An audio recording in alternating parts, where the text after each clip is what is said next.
Hello everybody, this is an article from the Orthodox Arts Journal called Most of the Time the Earth is Flat, written by Jonathan Pagot on July 16th, 2014.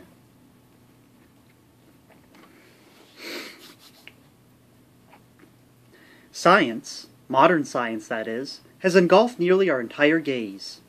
It has become the transparent, self-effacing tableau on which we experience the world, the glasses we wear to judge the truth, the standard we hold against our experience.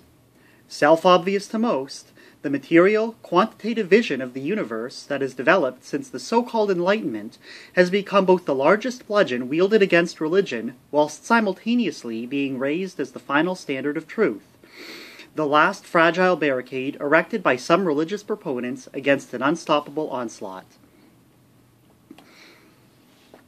The scientific world machine is so pervasive, so iron-cast, that it retrofits itself to the entire history of human experience. We therefore encounter in most modern historical narratives the tales of superstition, of "if only they knew," culminating to that pernicious statement we have all heard: "People used to think this, but now we know." Of course this is only natural. History, as they say, is written by the victor. But I would prefer to say that history is not so much written by the victor as it is framed by the victor. For that which changed in the 17th century during that tumultuous age in Western Europe, that which had been crackling for 400 years already but finally broke into pieces, was the frame of thinking of the Middle Ages. I would like to show you this frame as much as I can, but I must be honest to the near impossibility of doing this. Somewhat akin to freeing oneself from the Platonic cave, stepping back to see our own worldview for what it is requires us to slide into a place that is often far too risky, far too disorienting for most people to tread. It can be like falling into a void, losing an entire universe. But for those who dare to jump it, it can also cause the true metanoia, true transcendence of mind. Despite the pervasive nature of modern science, what is fascinating to behold is how the old worldview, especially the traditional ancient and universal cosmology, is still there, lingering so close to us that it has found itself trapped between our actual human experience and our scientific theories about the world. The sun, the moon, and planets still rise in the east. The earth does not move unless there is an earthquake, and the sky is still up there, stretched like a dome over our heads. Of course we are told that this experience is but an illusion. But the clash is real, especially for those of us who are still attached to tradition. We need to acknowledge the kind of schizophrenia we experience when we say things like, "Our Father who is in heaven," when we look at icons of Christ underground in Hades, when the priest lifts up the host during the liturgy. What is going on there? When we say Christ ascended to heaven, where did he go? Into orbit? To the moon? This clash has lured liberal Protestant theologians like Rudolf Bultmann into the demythologizing Christianity, that is, removing from religion all those pesky things which do not fit into our modern, scientific, rational worldview. The problem with the demythological remodeling is that it fails to perceive modernity's own myth, squeezed through iron blinders, its own grand narrative of a scientific material world where human happiness is arrived at by material and technical progress. It fails to take into account the now oh-so-visible side effect of modern cosmological perspective on the human psyche, how it plays its part in the alienated state of modern man. Demythologizing ignores how modern science contributes to the extreme human abuse of creation through weapons of mass destruction, the industrial carnage of total war, and plain old greedy industrial materialism leading to ecological disaster. The scientific method is, by its very form, a revolt against qualitative evaluation. It is an attack upon any teleology in phenomena, any meaning in things, or how they change. So how, then, can demythologizing serve those whose religion is hung on the fulcrum that all meaning within creation culminates into the incarnate Logos? I would like to propose something that might seem provocative at first, but will hopefully help people see the world with different eyes. There is a growing image on the recent horizon of human experience. It is an image of a family or a group of friends all next to each other at a table or in some other intimate setting, yet all interacting with tablets, iPods, and smartphones, as if the people around them didn't exist. I would like to propose that this image, this reality, is the final result of Galileo's cosmological model. Some of you might think I'm exaggerating, so I will need to explain. The Copernican Galilean worldview, that is, the heliocentric worldview and its further development into our modern cosmology of galaxies and nebulas and black holes, has two important aspects. It is an artificial vision, and it is an alienating vision. It is artificial in the strictest sense of art, or techne. It is a technical vision because we cannot experience this vision without technology, without telescopes and other apparatuses.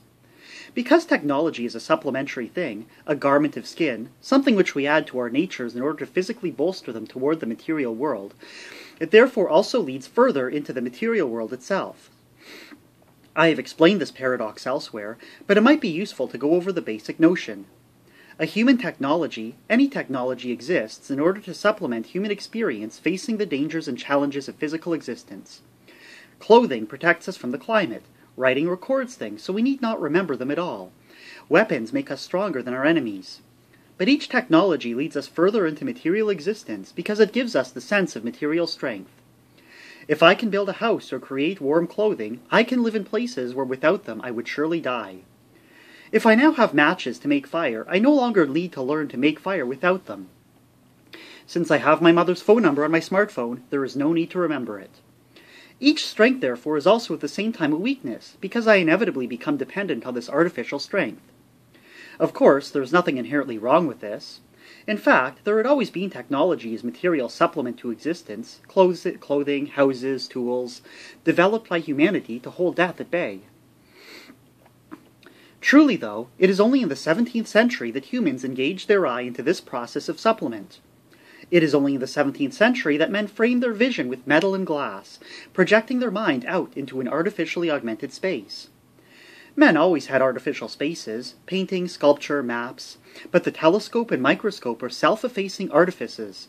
They attempt to replace the eye, to convince us that they are not artificial but more real than the eye. It is not only the physical gesture of looking at the world through a machine that demonstrates the radical change, though this is symbolic enough, but it is the very fact that people would do that and come to the conclusion that what they saw through these machines was truer than how they experienced the world without them. Yet the Great Revolution is not simply a technical rectification as it is presented by some today. It is not only that, technically speaking, we used to believe the Earth to be a flat disk at the center of the cosmos, and now we know the Earth to be a big ball of water and dirt swirling around a giant nuclear reactor at the center of our planetary system. The change happens in the very core of what truth is. It is a change in the priority of knowledge, a change in what is important to us as human beings. That is the change. In a traditional world, all of reality is understood and expressed in an integrated manner.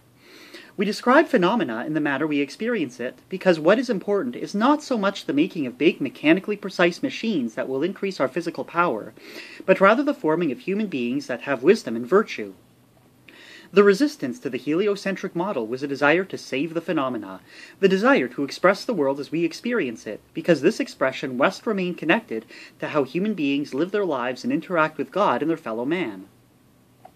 So by projecting ourselves out through our machines into a physically augmented world, we fall into that materiality. We inevitably live in a more material and materialistic world. And this is modern history itself. What proceeds from this is my second point, which is that modern cosmology is not only artificial, but it is alienating. It moves man away from himself. Once man accepted that what he saw through his telescopes and microscopes is more real than his natural experience, he made inevitable an artificial world. He made inevitable as its end the plastic, synthetic, generally modified, photoshopped, pornographic, social network reality we live in. When at the very core of vision, the shape of your cosmos leads you to believe that technology provides a perception which is more true, more real than your experience, more real than walking out of your house and looking at the sky, then the telescope and the microscope will soon be side by side with the camera, the screen, and the accelerated time and space of the car window. The metal and glass frame will swallow us, and human beings will lose themselves for their incapacity to fully inhabit the world. Most of us can name the planets in order of the sun, Mercury, Venus, Earth, etc. But how many of us can walk out at night and identify the planets in the sky as they travel the zodiac? How many of us can identify constellations other than the Big Dipper, Little Dipper, and one or two more? I recently went to the planetarium with my children. They had redone the show to great acclaim and said it helped children experience astronomy. As we sat there, looking at a projection on the ceiling, we were zipped through the solar system, flew through the sun, through galaxies and nebulas and black holes. It was mesmerizing. It is comforting to know that there is at least a building close by where I can pay money in order to actually live in the cosmos of modern science for a few minutes. Too bad that most of the time I only half live in that world. A large part of me still trudges along on an unmoving earth, with the sun, moon, and stars traveling across the dome of heaven. I am told the true image is not that of the earth down here and the sky up there that I experience every day. Rather, it is this picture of a ball floating in the void, a vision I will never have myself unless I look at a picture on a screen, unless I am fortunate enough to be taken up on a big metal and glass machine that will shield me from an environment in which I would instantly die without its protection. Is this truth? Is this wisdom? Is this virtue? Now, if from this you have gained the impression that I am denying the technical accuracy of modern cosmology, it means I have not been able to pull you away from your frame of thought enough to see it. Modern cosmology is indeed useful for sending up satellites and flying spaceships, for sending a few people to colonize Mars. And even during the Middle Ages, scholars believed the Earth to be a sphere. Multiple cosmologies should be able to coexist and play different functions, some more philosophical and human, and others more technical and mathematical. But in our lives, most of the time, the earth is flat. Most of the time, the heaven is up and the earth is down. Most of the time means in those instances when I am interacting with my family, my society, and my enemies. And most of all, if we wish to understand religion and its symbolism, if we wish to understand the Bible, or icons, or church architecture, we must anchor ourselves to the world of human experience, for that is where we can love our neighbor. We must force ourselves to believe that the sun rises every morning, or that the moon waxes and wanes, and honestly, it should not be so difficult, because despite Galileo and Newton and Einstein, I'm pretty sure I will find some truth in tomorrow's rosy-fingered dawn. Thank you very much, and please subscribe.